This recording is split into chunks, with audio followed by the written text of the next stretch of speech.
Kemunculan robot kuno pada chapter sebelumnya di seri manga One Piece sepertinya bukan sekedar pelengkap semata. Karena robot tersebut ternyata memiliki sejarah panjang dan bahkan terlibat dalam sebuah peristiwa besar. Seperti yang kita ketahui, robot kuno tersebut pertama kali muncul di chapter 1065 kemarin. Hal ini pun berhasil membuat para fans penasaran dengan robot tersebut. Banyak spekulasi yang kemudian muncul terkait robot kuno itu, namun pada akhirnya informasi sebenarnya mengenai robot tersebut muncul di chapter 1067. Menurut penjelasan dari Vegapunk, robot kuno tersebut pertama kali dibuat pada 900 tahun yang lalu.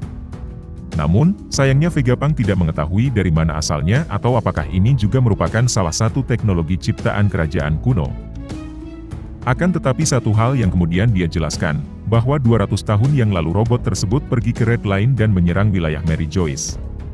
Serangan robot kuno itu membuat semua orang panik dan ketakutan, karena pada saat itu tidak ada teknologi canggih yang mampu untuk menciptakan robot yang luar biasa seperti itu.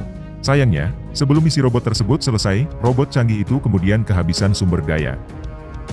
Pihak pemerintah dunia sebenarnya memerintahkan untuk menghancurkan robot tersebut, tetapi karena rasa penasaran yang besar para peneliti pada zaman itu, mereka memutuskan untuk menyembunyikannya.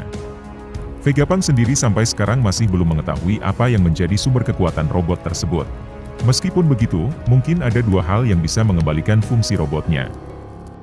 Pada chapter 1065, salah satu cloning Vegapunk yaitu Lilith, menjelaskan bahwa Vegapunk masih mencari sebuah sumber daya yaitu api abadi. Dia menjelaskan bahwa semua Vegapunk dan hal modern yang ada di Pulau Egghead digerakkan oleh api. Vegapunk sendiri masih mencari keberadaan api abadi, yang kemudian akan digunakan menjadi sumber daya teknologinya. Nah, seperti yang kita ketahui, gear kelima Luffy memiliki kekuatan api yang luar biasa. Selain itu, Nika juga merupakan sosok Dewa Matahari, yang artinya Luffy memiliki apa yang sebenarnya Vegapunk butuhkan. Berdasarkan hal itu, dengan menggunakan kekuatan atau energi Nika, Luffy akan mampu untuk membangkitkan kembali robot kuno tersebut. Menggunakan api abadi dari kekuatan Nika sebagai sumber tenaga untuk membangkitkan robot kuno itu, rasanya cukup masuk akal. Gorose sendiri pernah mengatakan bahwa kekuatan Luffy hanya dibatasi imajinasinya saja, yang artinya selama Luffy memiliki imajinasi yang tidak terbatas, ia pun pasti memiliki energi yang tidak terbatas pula. Jika kemudian hal ini benar terjadi, artinya Vegapunk hanya tinggal mencari cara bagaimana mengalirkan energi atau kekuatan Nika untuk menjadi sumber dayanya. Mungkin ini juga menjadi momen bagaimana dia akan meneliti, atau memberikan informasi lainnya mengenai kekuatan buah iblis Nika. Selain kekuatan matahari dari buah iblis Nika, robot kuno itu bisa saja dihidupkan kembali dengan menggunakan sumber energi lain seperti cola. Franky dan Sunny membutuhkan cola untuk menjadi sumber tenaga.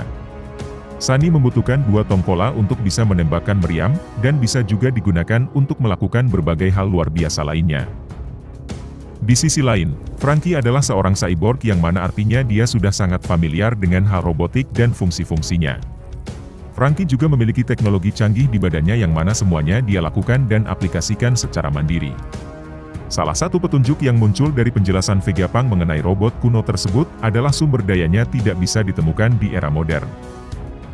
Ini tentunya bisa menjadi momen Franky untuk menunjukkan kecerdasan yang dia miliki, yang mungkin akan membuat Vegapunk terkejut.